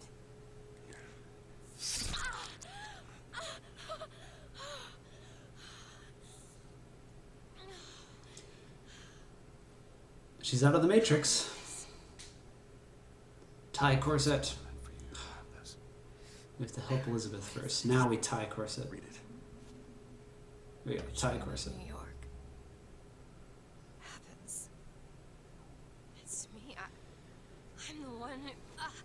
She's given us a way to get past Songbird. We're gonna find an airship and we'll leave Booker. Paris, Elizabeth. Remember, you wanted to go We're to... not leaving. We are going to find Comstock. Why? You saw what he turns me into. I will not allow that. And so what? You're going to kill him? This is where you start moralizing, Booker. So the storyline that we missed when we did the Comstock Gate skip was very important. Booker. The story is that Comstock is a prophet. At least he bills himself as a prophet. And that's how he was able to convince people to come to Columbia. How to find the prophet. The way he prophesies things is through his partnership with Rosalind Lutece, who is one of the smartest scientists in this universe. She discovered how to make the buildings at Columbia levitate and also how to open tears to other universes. So Comstock uses those tears to make prophecies. The storyline says that using the tears made him sterile, which was a problem because he had no heir to inherit the throne, I guess, of Columbia.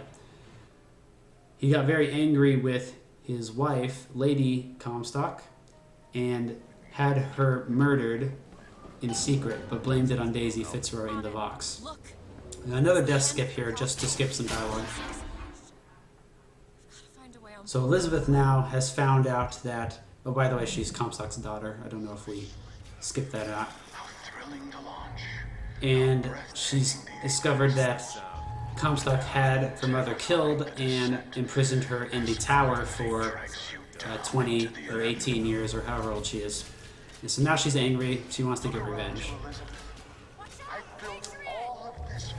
Why are there two Lutece twins? Well, Rosalind Lutece is not a twin. She is just the scientist of this universe.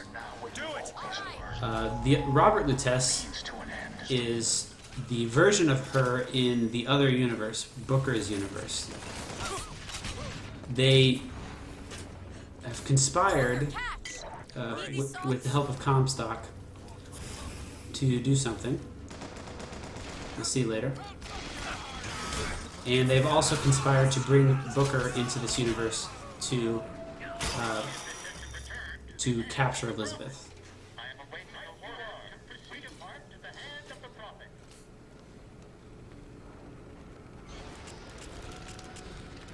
So that's the reason we are now going to search for Comstock. We know he's on his Zeppelin, so we're flying there right now. There's 4 or 5 waves of enemies that try to stop us. It's possible to. So the first thing I'm going to do is try to trigger Elizabeth to throw me ammo. As soon as the combat starts, I'll fire a couple shots, and that should trigger her. Are you afraid of God? I've got the shock jockey out because it assists us in shooting down the balloons, which are the second wave. Over there. It's Comstock's men. They're coming out to meet us. So I'm trying to trigger Elizabeth there. She gives me ammo. So I'm going to jump onto this barge, shoot the enemies, and jump back as quickly as possible. Okay. Now, second wave is some balloons. I'm going to shock jockey them and then hit him with a single volley gun kills him. Another gunship comes. This one has a fireman on it, or no, not a fireman, like a rocket launcher guy, which is why I'm switching to Bucking Bronco. It's also why I'm going to jump down this time. Bronco him up, kill the small enemies, jump back. Booker, here. Much obliged. Okay. Now there's a little bit of a wait for the third wave of enemies. If I can throw this Devil's Kiss correctly, I'll be able to kill a whole bunch of them at once. But I don't think you can actually kill them all without jumping over, so I'm going to have to jump over and finish off the stragglers. Look out! More of them!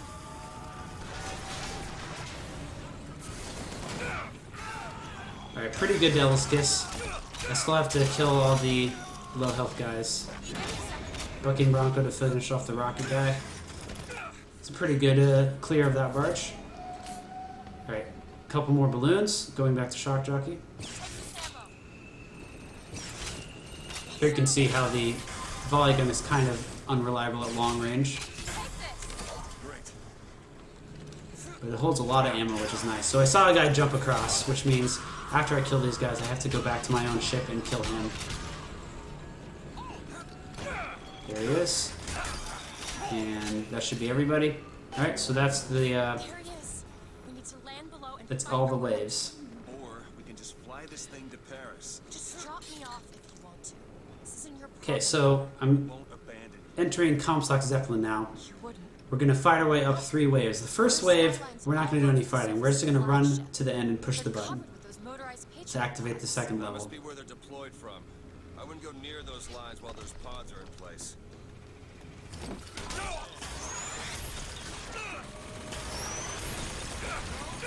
So just ignoring all these people, hitting the button, This should clear up.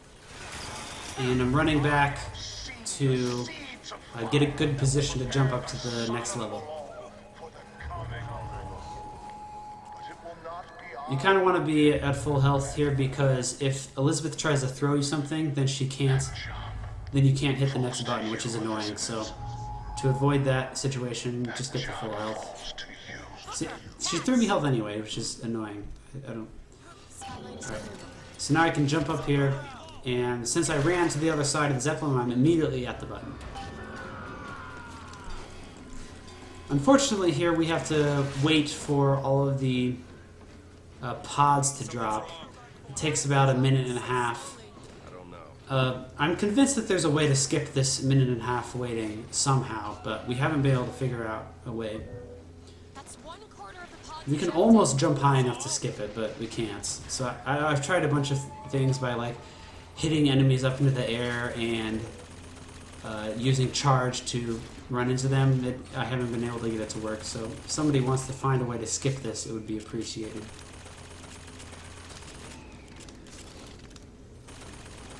Otherwise, we just have to sit here and wait for the pods to drop.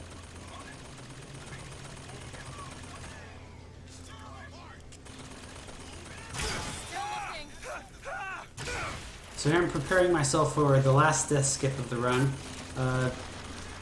This is one that I discovered completely, which is a very, very cool skip.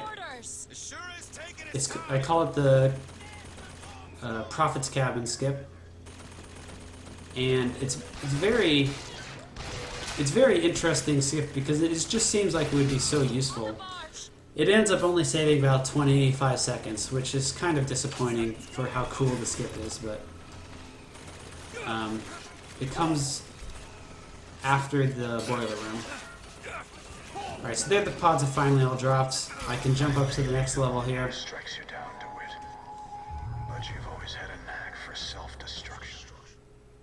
Or not the boiler level, the engineering room. To say you won't Let me take care of this alone. No, I'm going with you. Yeah, once again, we're gonna run past all the. I'm at super low health here, so I should probably get more health and ammo. Yes, I wanted to be at low health there to trigger the skip, but I didn't want to be so low that I would die, so it's kind of annoying. So the skip is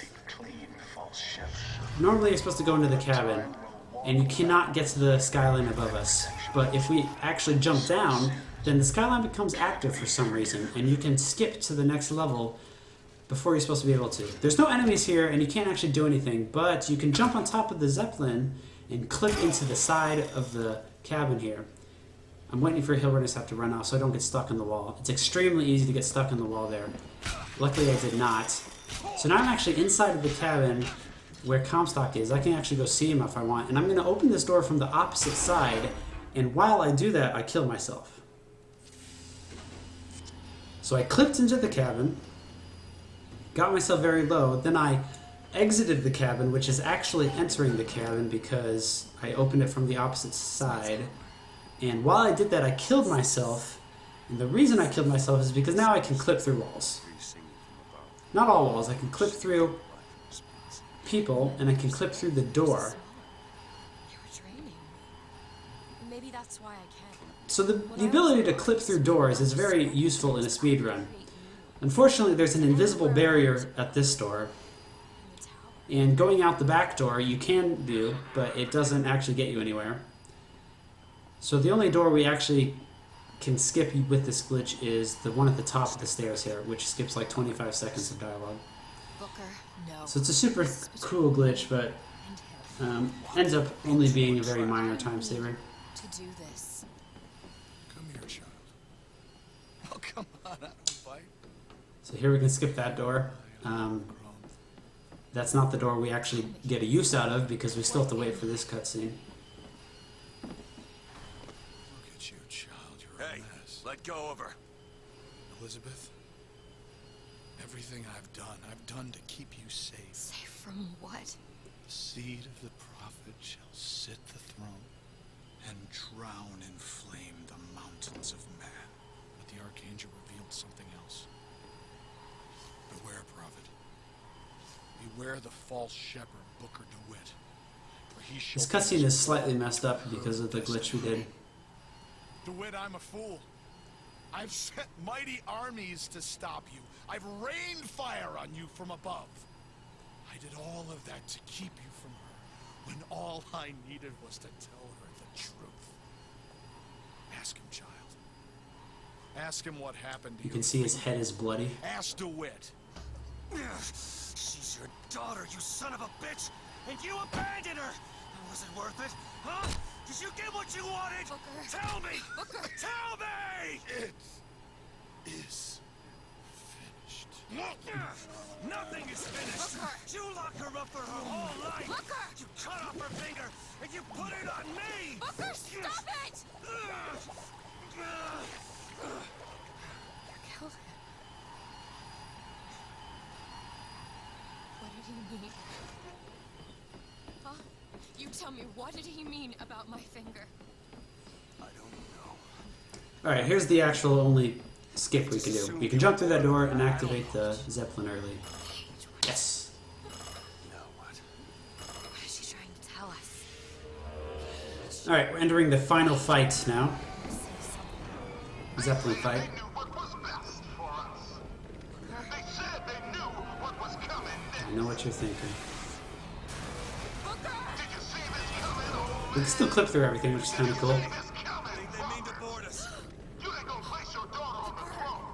We're gonna place her in her grave. No!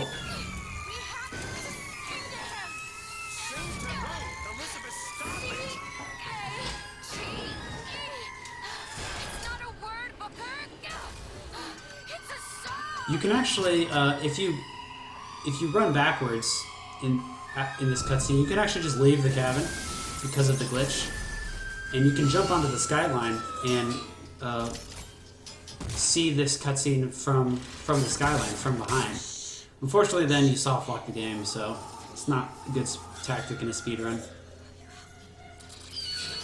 Alright, so this final fight has a lot of enemies that come. Obviously, we want to kill them as quickly as possible, and that entails being in the proper places at the proper time to kill them as they spawn. So the first one is to kill all these enemies on the first barge, and I want to do that with a well-placed fire trap, a well-placed Devil's Kiss.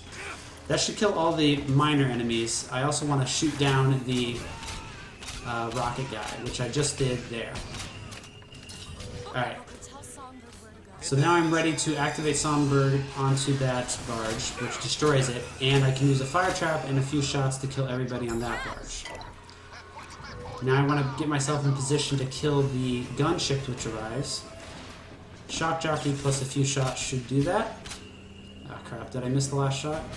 That's annoying. Need this? Thanks. Now I'm ready to kill the 2 rocket guys that spawn here. 1 on each side, along with their minor minions. So if I can kill them before they run up the stairs, that saves some time. So I did that pretty well. Now the next wave is spawning. Tell me where to send him. I jumped up there just to check if there are more enemies. So a few Patriots are going to spawn, along with another gunship. So I'm placing the fire traps to damage the Patriots. I don't want to kill them instantly, because if I do, they respawn. But if I place the... I'm shaking my camera there too, so that I know when the Zeppelin is ready to be destroyed. If I just damage the Patriots, then they won't respawn. We need this thing to make it to Monument Island.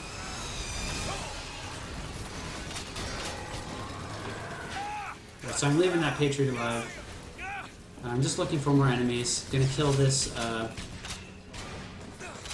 gunship. So this particular segment of the fight, you don't actually have to do fast, because there's a set amount of time until the next Zeppelin spawns. So as long as you beat that set amount of time, then you don't lose anything.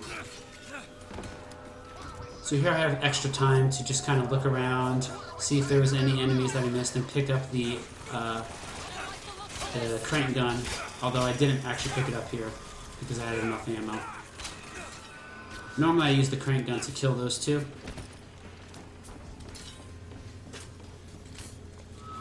Okay, to kill this Zeppelin, I didn't know this when I first played, but you can actually run inside the Zeppelin and destroy the engine, and it will make the Zeppelin crash. It's a useful strat here, because then we can use Songbird to destroy the other, and we'll have everything killed. Jumping back here. Songbird's ready. Songbird's ready. I'm going to use him on the other Zeppelin. And once I kill off the remaining enemies, the fight's finished. Sometimes some extra rocket guys spawn here, which is annoying. You don't want to have to waste time killing them. We don't know why they sometimes spawn. So I'm preparing myself in case they do spawn. But it looks like they did not, which is lucky for me. Thanks. So yeah, normally if they do spawn, they would be up here. But it looks like they did not. So I finished the fight, heading towards the bow. I'm going to try to trigger this cutscene early if I can. You can trigger it like 10 seconds early sometimes if you're lucky. I don't know. I found that shooting Shock Jockey makes it trigger early sometimes, but it's not guaranteed. So if I get the skip successful, the Monument Tower should load faster. I didn't really get it. Yeah, so I did not get that skip. They were fine, they loaded. That was actually a pretty slow load.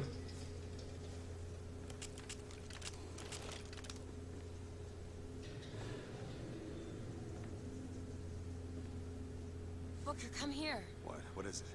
Look, you can use the Songbird to bring the whole damn thing down. Destroy the siphon. And that's what you want. It's the only way we'll find the truth. Got my finger, Comstock, everything. Let's make sure the recording's going well. Tear it Yeah, it apart. looks like it.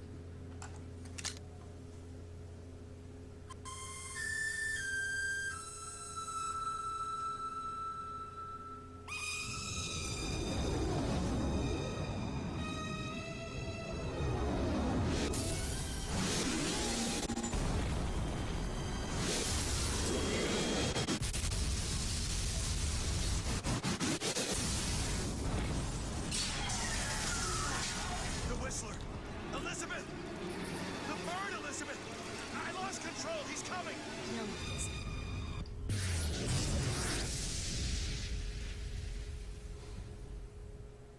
Where is he? Where is he?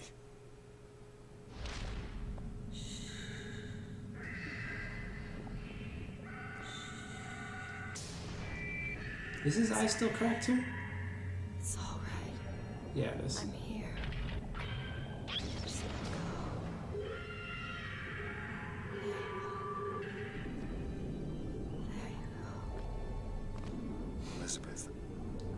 I'm sorry. You can see in the background of Big Daddy and a little sister. Some people debate where the songbird comes from in this game. I think it's actually pretty well explained if you just pay attention. So in Fink's office, which was the area right before the Daisy fight, there's a voxophone recording, or whatever it's called, where Fink describes how he saw new technology looking through a tear which had been produced by Rosalind Lutece's machine. And right next to that recording is a diagram showing the design of the songbird based on information he had seen in the tear. So I think it's pretty clear that Fink, or one of Fink's engineers, saw a tear to the original Bioshock, which is set in like 1940, I think. Ridiculous. Saw the technology of the whatever vigors are called in the original Bioshock and the Big Daddies, and brought that technology back to Columbia. He created the vigors. They're called something else in Bioshock, but he created vigors from that, and then he created the songbird from the Big Daddy technology. Opening all at once. My God, they're beautiful. The stars. Starts and ends with the lighthouse. So there's not really more time to save left in the run. It's mostly a big long cutscene in the Half-Life 2 style of interacting within the cutscene, but it's still a cutscene.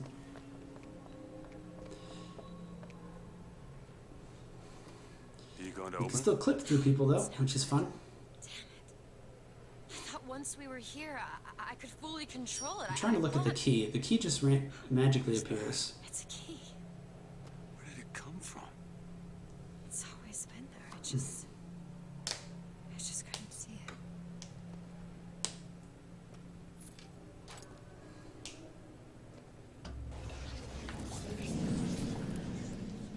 See? Not stars. They're doors. Doors to Everywhere. All that's left is the choosing. what are all these lighthouses? Why are we? Who are? There are a million worlds. All different, all similar. Constants. If you use cheats in this area, I haven't done it myself, but I saw a forum post. You can actually fly through the lighthouses See them through the doors. and find an unreleased part of the game. It's like a snow mountain. There's not much there. There's no enemies or anything, but Yet the same. they must have stored it on this map, I guess, Yes. with all the lighthouses. You have to turn on no clip. It's us. Funnily enough, we have a no clip glitch activated, but it doesn't allow us to fly. It always starts with a lighthouse. I don't understand. We don't need to. It'll happen all the same. Why? Because it does. Because it has. Because it will. There's so many choices. They all lead us to the same place. Where it started. No one tells me where to go. Booker. We've already been.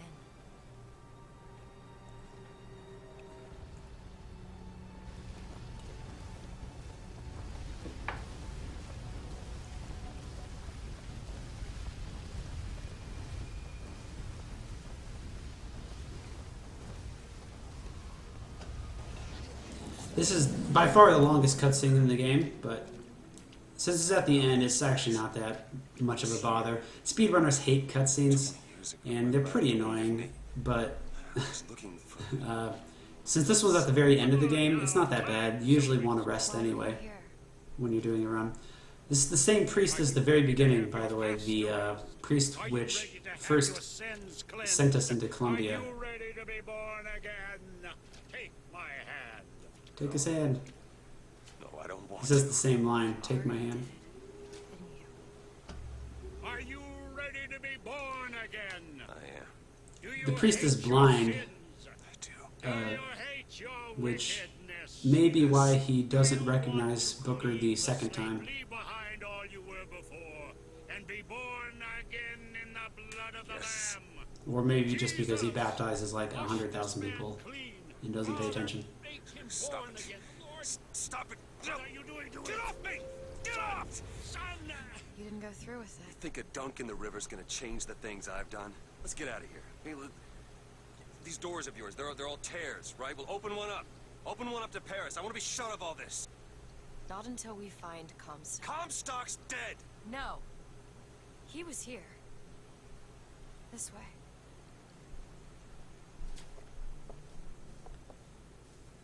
The siphon was the Monument Tower, And what of my dad? and it was restricting Elizabeth's abilities. But now that we've destroyed it, she's basically an all-powerful god. Find you. Really?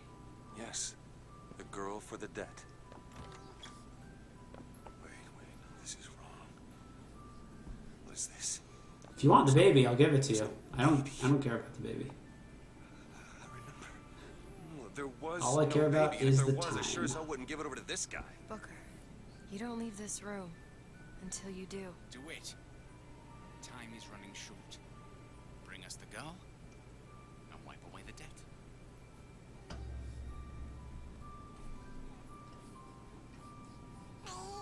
Go ahead. No. You can wait as long as you want. Eventually, you'll give him what he wants. You can have the baby. I don't want it. You can see all the doors, and what's behind all the doors. And behind one of them, So this is Robert Lutece, who is the twin, they call him. It's actually the male version of Rosalind Lutece in Booker's universe. Mr. So Comstock he's walks taking the baby and delivering the baby to Rosalind so that she can give the baby Bring to us Comstock. the girl and wipe away the debt. There was no baby. Spoilers The deal for was 30 I seconds go from to now. Columbia to get you. Booker, you're bleeding. Oh. I remember. But I remember. now we've The whole upset you. bleeding plot point was skipped by us because we did the factory skip. If you don't do that skip and you go through all this stuff with the Vox and transporting through universes, Go on with our you lives. understand that the nosebleed is a side effect of traveling between universes. He is alive in a million. So the fact that Booker's nose bleeds tells us that he does not belong in this universe. It will only be over when he never even lived in the first place. Hey. Hey, the deal's off. You hear me? You're unstable. The deal is off. Give her back. Give her back. Fine, are you mad? Give her back, you son of a bitch. It's ready! Go! No. No, no, Shut no. down the machine! No. Shut it Anna! down! Shut down the Anna! machine! Now do it! Give me back my daughter. No.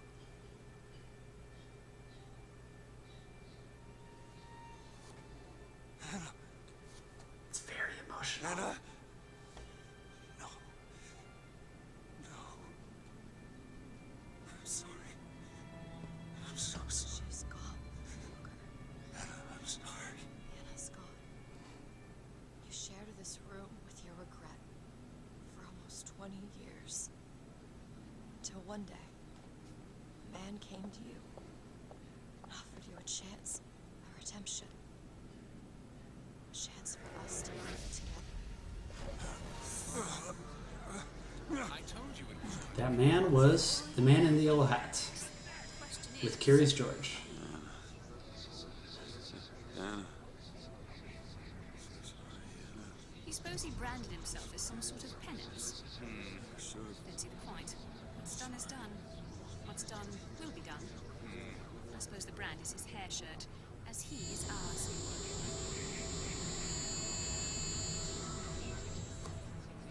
Wipe away the debt.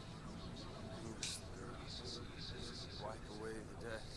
See, he's starting to put his story together. Wipe away You're quite fond of this theory of yours. He's manufacturing new memories from his old ones. Well, the brain adapts. I should know. I lived it. Booker, wake up. Booker, wake up. One more rowboat. This is where it started. One more lighthouse. To your credit, you did try to weasel out of the deal. This is all Comstock's fault.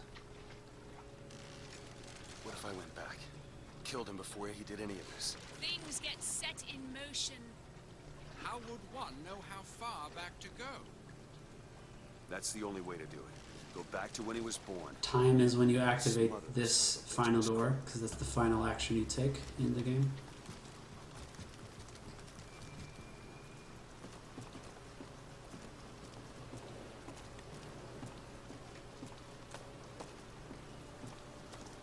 Starts and ends with the lighthouse. And there's time. World record. 154.52. It's the only way to undo what I've done to you.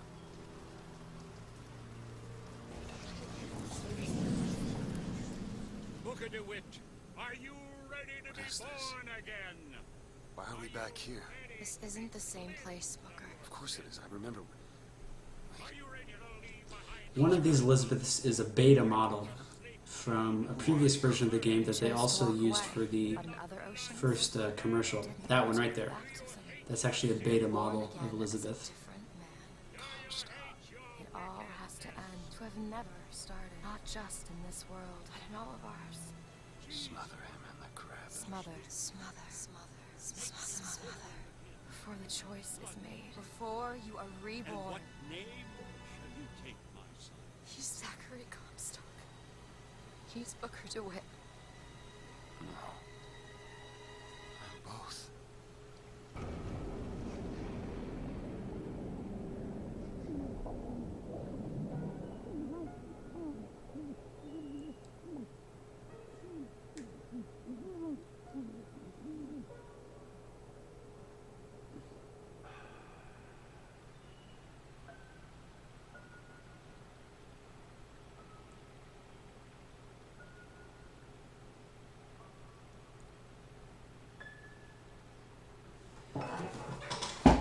And that is Bioshock Infinite in under 2 hours.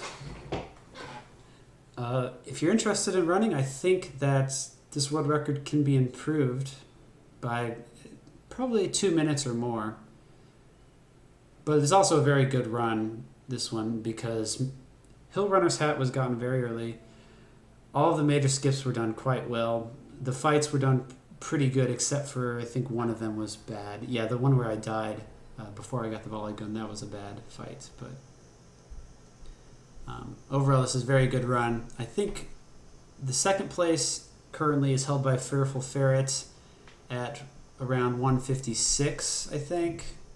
So a minute and a half to 2 minutes slower. I'm not sure if anybody else has broken the 2 hour barrier yet. Here you can see my splits. Again, that minus 611 split is a fake one. That's because my splits were set up incorrectly. But I think if you're interested in running this game, a 2 hour run, under 2 hours, is a very not easy goal.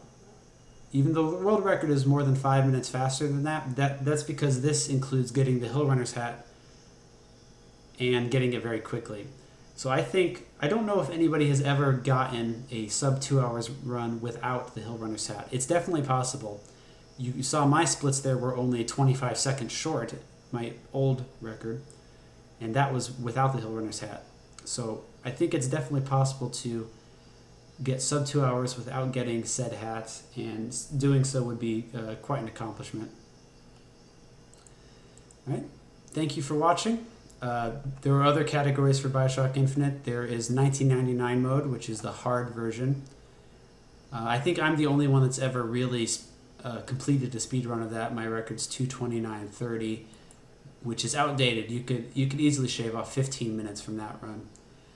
There's also a 100% run, which some people do. I've never done it. I think it's about 2 hours 45 minutes, where you finish the game and you also collect all of the infusions, all of the gear, and all of the voxophones, of which there's 80. So it's quite a lot of collecting. But as a result, you can't do as many of the major skips because that would skip a bunch of voxophones. So with that, thank you for watching and enjoy further speedruns.